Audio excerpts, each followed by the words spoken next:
ప్రజా దీవెనలు పొందిన తల్లి ఎన్నో ఏళ్లుగా సేవ చేసెను. కష్టాలు కన్నీళ్లు అధిగమించినది కడుపు నింపిన కన్న తల్లిరా. సమాజమే తన ఇల్లు తీరుగా ప్రజలను పిల్లల తీరు చూసెను.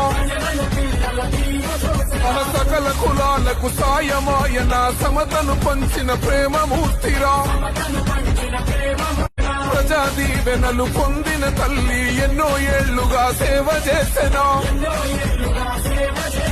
కష్టాలు కన్నీళ్లు అధిగమించినది కడుపు నింపిన కన్న తల్లిరా. సమాజమే తన ఇల్లు తీరుగా ప్రజలను పిల్లల తీరు చూసెను. మన సకల కులాలకు సాయమాయన సమతను పంచిన ప్రేమమూర్తిరా. ప్రజా దీవెనలు పొందిన తల్లి ఎన్నో ఏళ్లు